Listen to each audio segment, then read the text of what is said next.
The fabric caught my eye first, that distinctive burgundy lace with the tiny silver threads I remembered picking out at Victoria's Secret 3 months ago. Our anniversary, 22 years of marriage, and I thought I was being romantic buying my wife something special.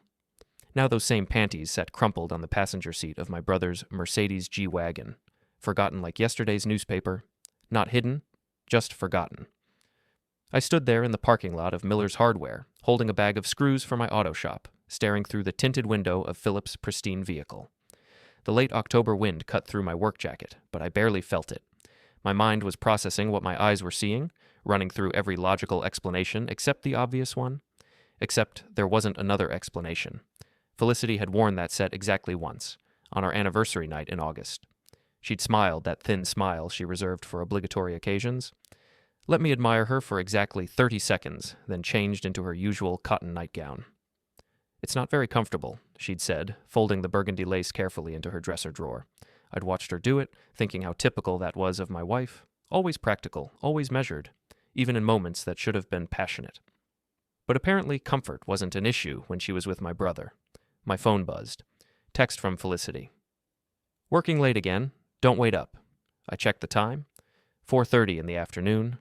Her real estate office closed at 5. Another buzz, this one from Philip. "Family dinner Sunday. Dad wants quarterly reports from everyone." I looked back at the Mercedes, then at my phone, then at my reflection in the hardware store window. 42 years old, grease under my fingernails, wearing the same Carhartt jacket I'd owned for 8 years. Standing next to me in that reflection was everything wrong with my life. The faded paint on my pickup truck, the slight stoop in my shoulders from 20 years of leaning over car engines, the resignation in my eyes that I'd been carrying around like a tumor. My brother Philip had always been the golden child. Harvard MBA, corner office at Harlan Industries, our father's manufacturing company, and now apparently my wife. I pulled out my phone and scrolled to Dad's contact. The conversation would last exactly as long as it needed to. No more, no less. That's how Dad operated, and after 4 decades, I'd learned to match his efficiency. He answered on the second ring. "Conrad." "Dad, it's me. I need 5 minutes of your time." "I'm in a meeting." "This is about Philip and the family business." A pause. "Hold on." I heard him excuse himself. Footsteps, a door closing. "Go ahead." "Philip's having an affair with Felicity." Another pause, longer this time. "You're certain?" "I'm looking at the evidence right now." "Physical evidence?" "Yes." "Admissible in court?" That was Dad, always thinking 3 moves ahead. "If it comes to that." "It will. Sunday dinner is still happening. Bring whatever you have." The line went quiet. Not a goodbye, not a sorry to hear it. Just quiet, which meant Dad was already planning. I walked back to my truck, started the engine, and sat there for a moment watching Philip's Mercedes in my rearview mirror. 22 years of marriage. 16 years of watching my brother get everything handed to him while I built my auto shop from nothing, one satisfied customer at a time. Felicity used to say she admired my work ethic. Used to say she loved how I could fix anything with my hands. But somewhere along the way, admiration had curdled into something else. I'd catch her looking at me sometimes with this expression, not quite disgust, but close, like I was a problem she couldn't solve. Turns out she'd found her solution in my brother's Mercedes. My phone buzzed again. "Philip, bringing someone to dinner Sunday. Hope that's okay." I typed back, "The more the merrier." Then I drove home to my empty house, my cheating wife, and my 17-year-old daughter who'd been treating me like an embarrassment since she started high school. Jessica had Felicity's sharp features and sharper tongue, and lately she wielded both like weapons. The house was dark when I pulled into the driveway. Felicity's BMW wasn't there, which meant she was either actually working late or working late with Philip. Jessica's car was gone too, probably at soccer practice or pretending to be at soccer practice while doing whatever 17-year-olds do when they think their parents are idiots. I sat in my truck for a few minutes, engine ticking as it cooled, looking at the house Felicity and I had bought when we still believed in things like forever and happily ever after. Colonial style, white siding that needed painting, black shutters that hung slightly crooked, the American dream, slightly off-kilter, just like everything else in my life. But as I sat there, something shifted inside me. Maybe it was finally having confirmation of what I'd suspected for months. Maybe it was the casual way those panties had been tossed aside, like our marriage was just another inconvenience to be discarded. Or maybe it was the realization that for the first time in years, I held all the cards. I smiled, and it felt strange on my face. When was the last time I'd smiled and meant it? Sunday dinner was going to be very interesting. I didn't sleep that night, not because I was devastated. That would come later, in waves, when the shock wore off. But right then, lying in bed next to my wife, who'd come home at 11:30 with the excuse of client paperwork, I felt something I hadn't experienced in years. Clarity. Felicity lay on her side, breathing the deep, even breaths of someone with a clear conscience. Or maybe just someone who'd gotten very good at compartmentalizing. Her blonde hair spread across the pillow like a fan, and in the dim light from the alarm clock, she looked exactly like the woman I'd married 22 years ago. Except that woman wouldn't have left her underwear in another man's car. I replayed every conversation from the past 6 months, looking for clues I'd missed. The late nights at the office, the new gym membership she'd gotten in January, the way she'd started doing her hair differently, buying new clothes, taking more care with her makeup. "I'm just trying to stay competitive in the market," she'd said when I'd commented on the changes. "Real estate is a young person's game." At 40, Felicity was hardly old, but she'd been feeling pressure from younger agents at her firm, fresh faces with social media savvy and energy that came from not having spent 2 decades married to a mechanic in a fading town. I'd supported her efforts, encouraged them even. When she'd mentioned joining the same gym as her business partner Eric, I'd thought it was smart networking. When she'd started working longer hours, I'd picked up the slack at home without complaint. Looking back, I'd been the perfect mark. My phone lit up on the nightstand. Text message at 2:17 a.m. "Philip, can't sleep. This thing with Dad has me worried. Call me tomorrow?" I stared at the message for a long time. My brother, reaching out like we were still kids sharing secrets after lights out. Like he hadn't been screwing my wife for who knows how long. I typed back, "Sure, we should talk." Because we absolutely should talk. Just not about what he was expecting. The next morning, Felicity was already gone when I woke up. Coffee made, newspaper folded neatly on the counter, a note stuck to the refrigerator. "Showing houses all day. Jessica has practice until 6. Leftovers in the fridge. Domestic efficiency, even while conducting an affair." That was my wife. I drove to the shop early, before my first appointment. Harlan's auto body sat on the edge of town, where Main Street gave way to farmland and the American dream started showing its rust spots. I'd bought the place 12 years ago from old Pete Harlan. No relation to my family, just one of those coincidences small towns specialize in. The building had good bones but needed constant attention. Like everything else in my life, it required more work than it gave back. But it was mine. Every tool, every lift, every can of paint had been earned through 16-hour days and satisfied customers who paid their bills on time. My first customer of the day was Mrs. Henderson, whose ancient Buick needed new brake pads. She was 83, lived on Social Security, and always tried to tip me even though I never charged her full price. "You're too good to this old town, Conrad," she said, pressing a $5 bill into my hand despite my protests. "Your father raised you right." If she only knew, the irony wasn't lost on me. Here I was, the family disappointment, running an honest business and treating people fairly, while my brother, the golden child, the Harvard graduate, the heir apparent, was conducting his personal life like a soap opera villain. Around noon, Philip called.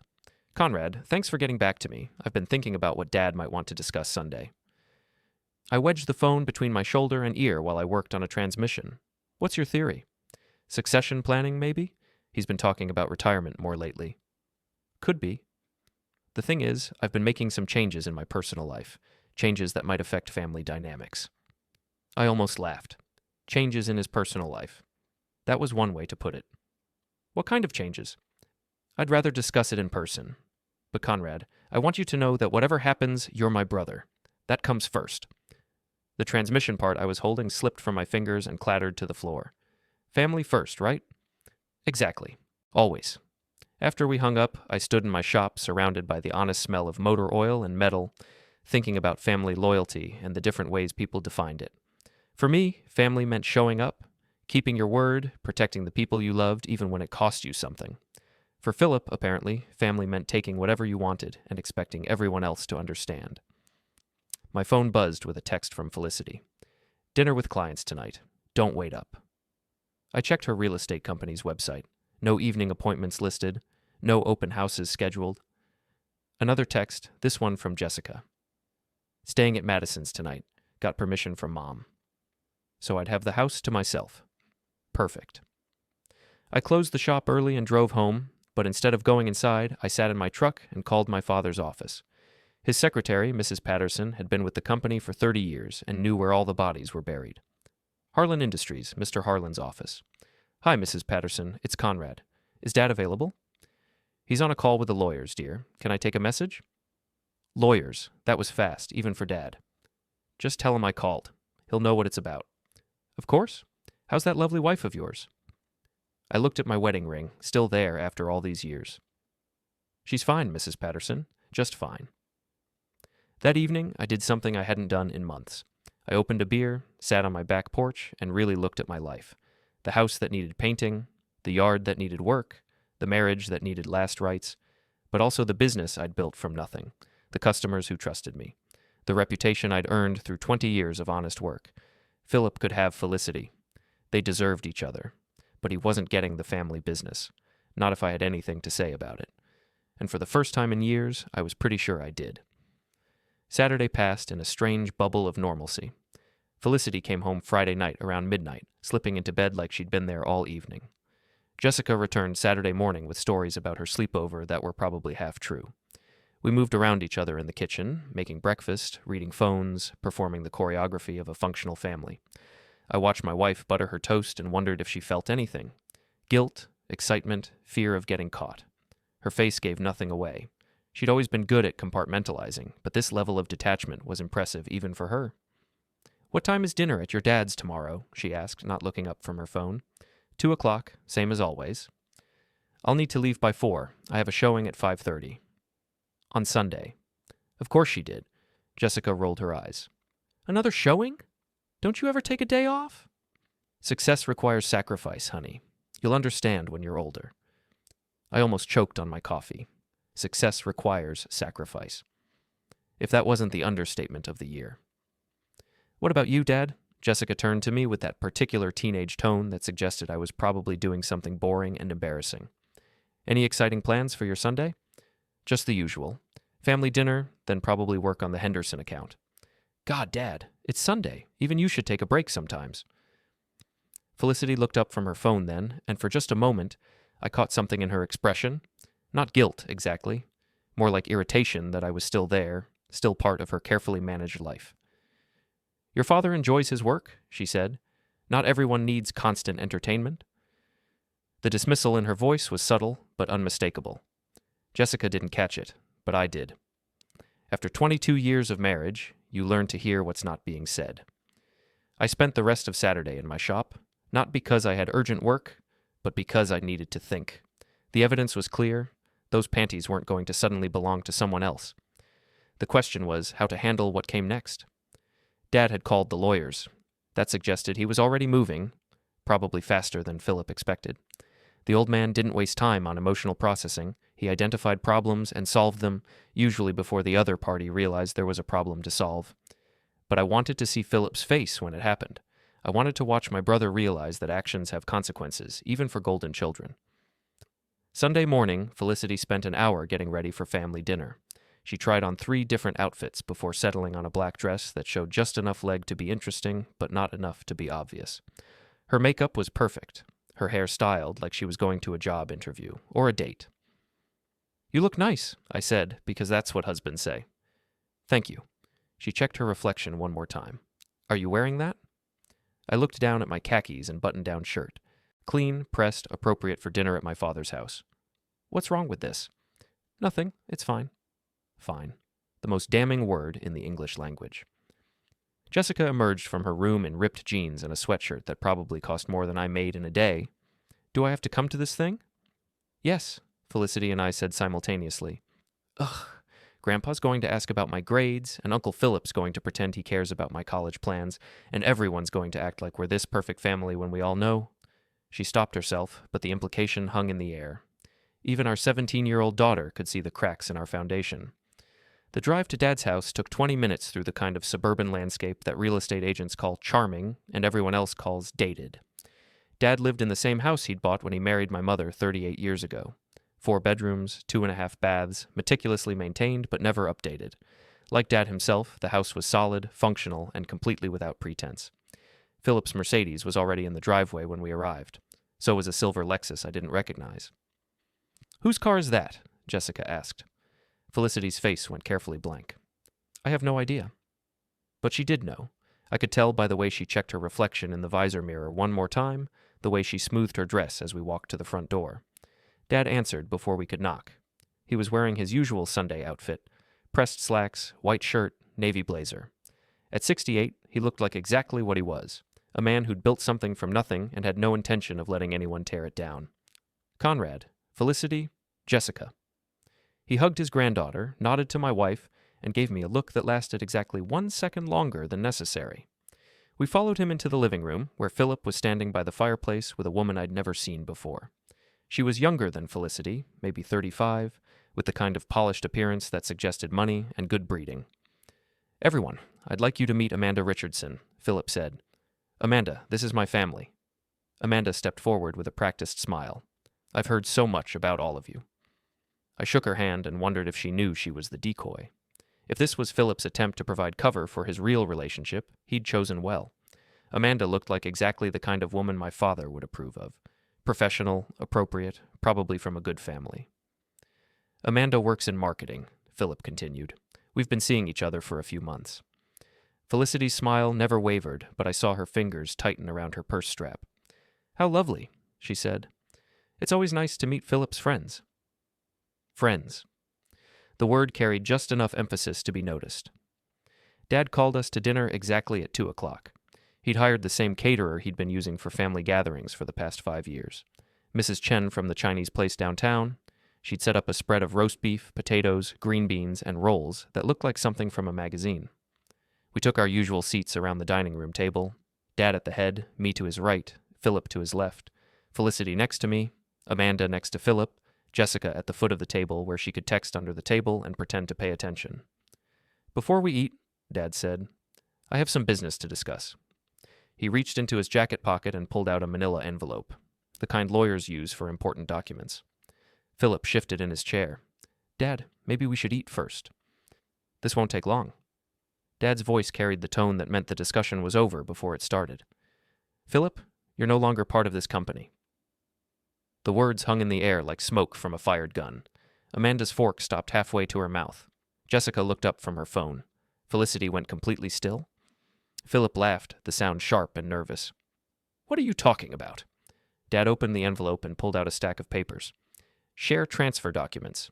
Your equity in Harlan Industries reverts to the family trust, effective immediately. You can't be serious. I'm always serious about business, son. You know that. Philip's face went through several expressions, confusion, disbelief, anger. What did I do? My performance reviews have been excellent. The Henderson account alone brought in... This isn't about your professional performance. Dad reached into the envelope again and pulled out a clear plastic bag. Inside, burgundy lace with silver threads caught the dining room light. Felicity made a sound. Not quite a gasp, more like air being let out of a tire. I believe this belongs to your sister-in-law, Dad said, setting the bag on the table next to the serving platter. The silence that followed was absolute. Even Jessica had stopped texting. Philip stared at the evidence of his affair like it was a snake that might strike.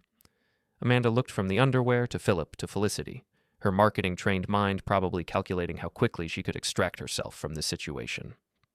Dad, Philip started, but the old man held up his hand. I've already spoken with the lawyers. The paperwork is filed. Security will escort you from the building tomorrow morning. Your company credit cards have been canceled, your access revoked. This is insane. You're destroying the family over. I'm protecting the family. There's a difference. Dad folded his hands and looked around the table. The will has been amended as well. Philip's inheritance will be redistributed to Conrad and Jessica. I felt something shift inside my chest. Not triumph, exactly. More like the sensation of a weight I'd been carrying for years suddenly lifting. Now, Dad continued, picking up his fork, let's eat. Mrs. Chen's food is always better when it's hot. But nobody was eating. Philip sat frozen, staring at his father like he was seeing him for the first time. Amanda was already reaching for her purse. Felicity looked like she might be sick, and Jessica, my 17-year-old daughter, was the first one to speak. Holy crap, she whispered. Uncle Philip, you really screwed up. The rest of dinner passed like a fever dream. Amanda excused herself after 5 minutes, claiming a sudden headache and calling an Uber from the front porch. Philip sat in stunned silence, occasionally opening his mouth like he wanted to say something, then closing it again when Dad's steely gaze found him. Felicity picked at her food and made small talk about Jessica's college applications, as if her underwear wasn't sitting in a plastic bag 3 feet away like evidence in a courtroom. Jessica, meanwhile, seemed fascinated by the whole situation. She kept glancing between her uncle and mother with the kind of expression teenagers get when they realize adults are just as capable of spectacular stupidity as anyone else.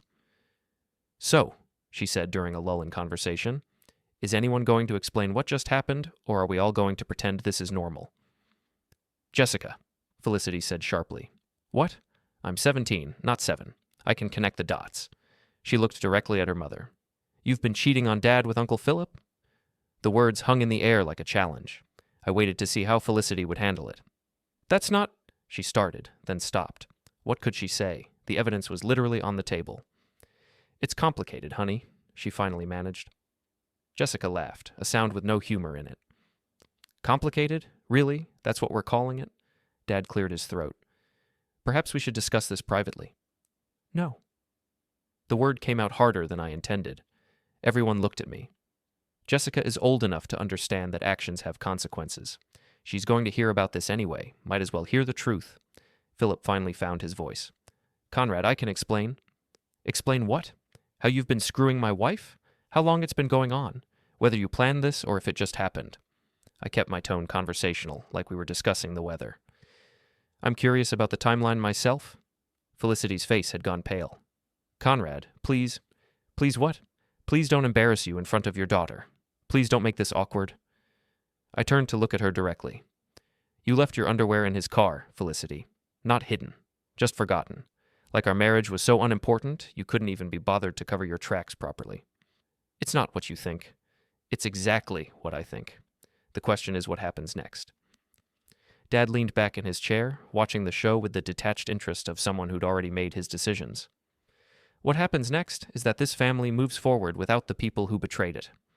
Dad," Philip said, desperation creeping into his voice, "you can't cut me out over this. I made a mistake. You made a choice, multiple choices, over what I'm guessing was months of planning and lying." Dad's voice could have cut glass. "You betrayed your brother, disrespected your family, and showed a complete lack of judgment. Those aren't the qualities I want in someone running my company. I'll end it. Right now. It's over." "You're right. It is over." Philip turned to me then, and I saw something I'd never seen before in my brother's face. Genuine fear. "Conrad, we can work this out. Brother to brother. I'll do whatever it takes." "Whatever it takes?" I stood up, my chair scraping against the hardwood floor. "You want to know what it would take? It would take you not screwing my wife. But we're a little past that point, don't you think?" The dining room felt too small suddenly, like the walls were closing in. I needed air, space, somewhere to think, without looking at my brother's face or my wife's carefully composed expression. "I'm going outside," I announced. The back porch overlooked Dad's garden, where he grew tomatoes and peppers with the same methodical precision he applied to everything else. I sat on the steps and tried to process what had just happened. In the span of 30 minutes, my brother had lost his job, his inheritance, and his future. My wife had been publicly exposed as an adulteress. My daughter had learned that her family was built on lies. And I felt... what? Relief? Satisfaction? Vindication? Mostly, I felt tired. The porch door opened behind me. Jessica came out and sat down on the step next to me. "Dad, are you okay?" I looked at my daughter, really looked at her. She had Felicity's sharp features, but my eyes, and right now those eyes were full of concern that seemed older than her 17 years. "I'm fine, sweetheart." "No, you're not. Nobody would be fine after that." She picked at a loose thread on her jeans. "How long did you know?" "I found out Friday." "And you didn't say anything until now?" "I wanted to see how it played out." She nodded like that made perfect sense. "Are you going to divorce her?" The question I'd been avoiding. "Probably." "Good. She doesn't deserve you." The simple loyalty in her voice almost broke something inside me. "Jessica." "I mean it, Dad. I've been watching this for months, wondering when you were going to figure it out. The way she talks to you like you're some kind of burden. The way she lights up when Uncle Philip calls. I kept thinking you must know and just not care, but you didn't know, did you?" I shook my head. "She's been treating you like crap for years, and you just took it because you thought that's what marriage was supposed to be like? But it's not, Dad. It's supposed to be better than that." Before I could respond, the porch door opened again. Felicity stepped out. her face composed but her eyes showing strain around the edges. "Jessica, could you give us a minute?" My daughter looked at me and I nodded. She squeezed my shoulder as she stood up. "I'll be inside with Grandpa." Felicity waited until the door closed, then sat down where Jessica had been. For a moment, we were just two people on a porch, like we'd been 1,000 times before. "I suppose you want an explanation," she said finally. "Do you have one?" She was quiet for so long, I thought she might not answer. When she did, her voice was barely above a whisper. I felt invisible, in my own life, in my own marriage, like I was just going through the motions of being a wife and mother without any of it meaning anything. "So you decided to have an affair with my brother." "I didn't plan it. It just happened." "Things like that don't just happen, Felicity. You made choices. Lots of them." She turned to look at me then, and I saw something I hadn't expected. Genuine regret. Not for getting caught, but for what she'd done. "You're right. I made choices. Bad ones." She twisted her wedding ring around her finger. "I know this doesn't help, but I never meant for it to go this far." "How far did you mean for it to go?" She didn't answer, which was answer enough.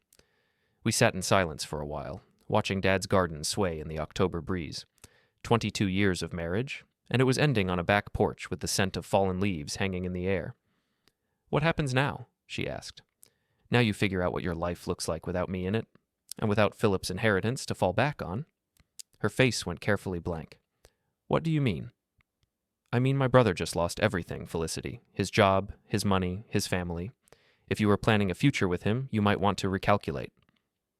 The realization hit her like a physical blow. In all her careful planning and compartmentalizing, she'd never considered that her affair might cost Philip more than it cost her. "Conrad, Don't." I stood up, suddenly done with explanations and apologies and the whole mess of it. "We'll talk about logistics later, lawyers, custody, dividing assets. But right now, I just want to go home. I'll come with you." "No, you won't." I left her sitting on the porch and went back inside. Dad was in his study, probably already planning damage control for the company.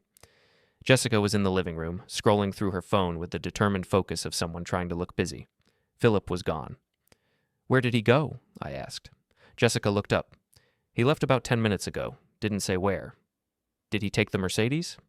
"Yeah." "Why?" I almost smiled. "No reason, just curious." I kissed my daughter goodbye and told Dad I'd call him tomorrow. Then I drove home alone, leaving my wife to figure out her own transportation. For the first time in months, the house felt peaceful. Monday morning brought the kind of clarity that only comes after everything falls apart. I woke up alone. Felicity had spent the night at her sister's, and for the first time in years, I didn't feel the weight of pretending everything was fine. My phone had 17 missed calls and 23 text messages. Most were from Philip, ranging from angry to desperate to bargaining. A few were from Felicity, asking when we could talk. One was from my father's lawyer, requesting a meeting. I deleted them all and went to work. The shop felt different that morning. Not physically, same tools, same projects, same coffee maker that only worked if you hit it in exactly the right spot.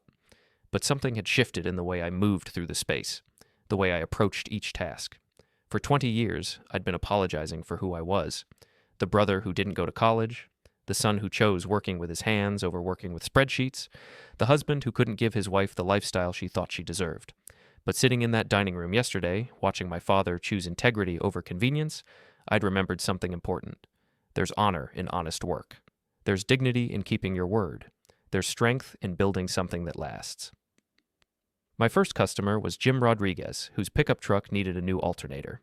Jim ran a landscaping business and understood the value of reliable equipment. "Heard there was some excitement at your family dinner yesterday," he said while I worked. Small towns, news traveled faster than gossip, and gossip traveled at the speed of light. "You could say that? Your brother really mess around with your wife?" I looked up from the engine. Jim's face showed genuine concern, not prurient curiosity. "Yeah, he did?" Jim shook his head. "Man, that's rough. What are you going to do?" "Move forward, one day at a time. You need anything, someone to talk to, help with legal stuff, whatever. You let me know. You've always been straight with me. That means something." After Jim left, I thought about that phrase. You've always been straight with me. It was a simple thing, being honest in your dealings, but apparently it was rare enough to be noteworthy. Around noon, a black sedan pulled into my lot. Dad's lawyer, Margaret Chen, no relation to the caterer, got out wearing the kind of suit that cost more than most people made in a month. Conrad, do you have a few minutes? We sat in my office, which was really just a desk and 2 chairs in the corner of the shop. Margaret opened her briefcase and pulled out a thick folder. Your father asked me to handle the legal aspects of yesterday's situation. There are several items to discuss. For the next hour, she walked me through the implications of Philip's removal from the company, stock transfers, changes to the corporate structure, modifications to Dad's will. The numbers were staggering. You understand what this means for your financial situation? Margaret asked. I understood. I'd gone from being the family afterthought to inheriting half of a multi-million-dollar company. But the money wasn't what mattered.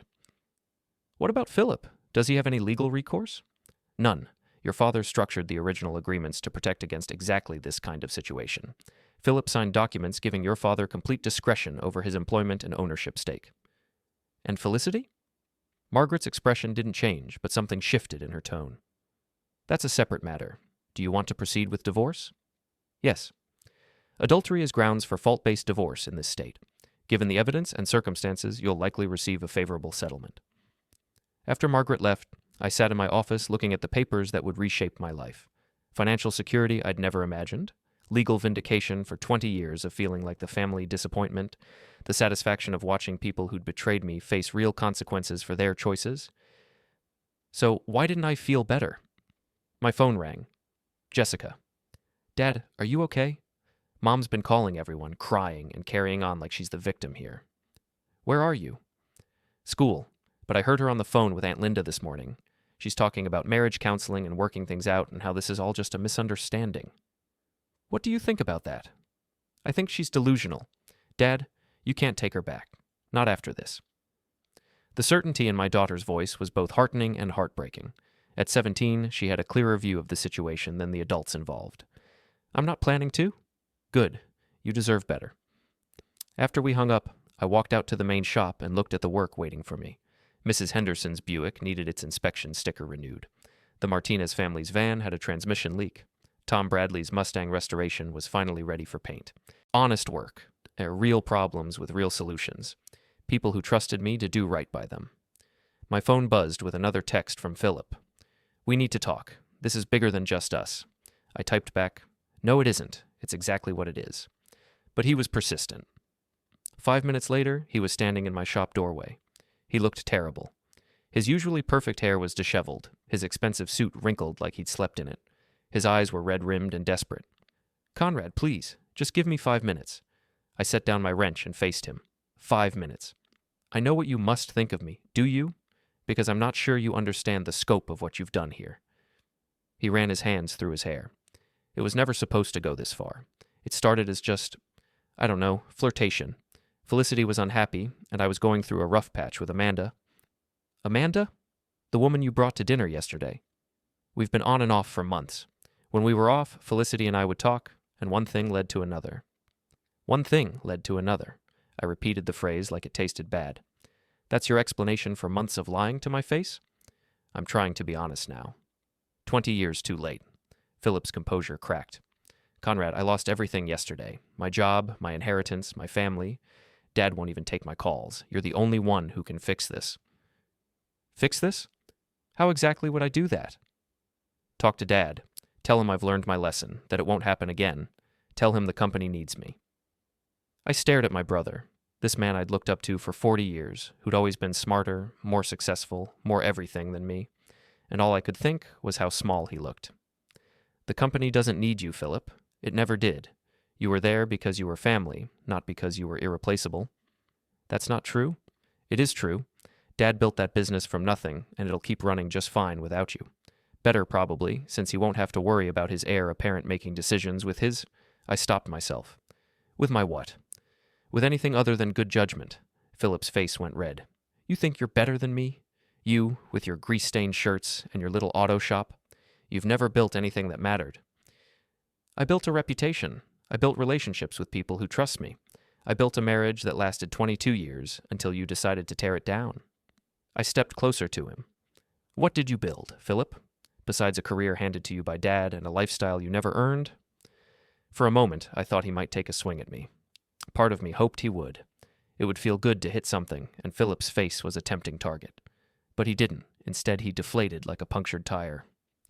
"I'm sorry," he whispered. "I'm so sorry, Conrad. I never meant for any of this to happen." "Yeah, you did. Maybe not the consequences, but you meant for the affair to happen. You made that choice every single time." I turned back to my work. "Your 5 minutes are up." He stood there for another moment, then walked away without another word. Through the shop window, I watched him get into his Mercedes and drive off, probably to figure out what his life looked like now that he'd lost everything that mattered. I should have felt satisfied, vindicated, triumphant. Instead, I felt empty. That evening, I drove home to my quiet house and made dinner for one. Jessica was at soccer practice, and Felicity was still at her sister's, probably planning her next move.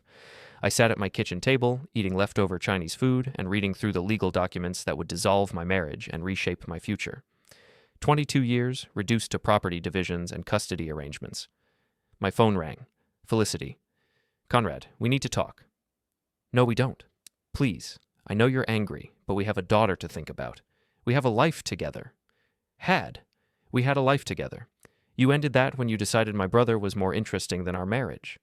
It's not that simple. It's exactly that simple. You made your choice, Felicity. Now you get to live with it. I hung up and turned off my phone. Outside, the October wind was picking up, rattling the windows and reminding me that winter was coming.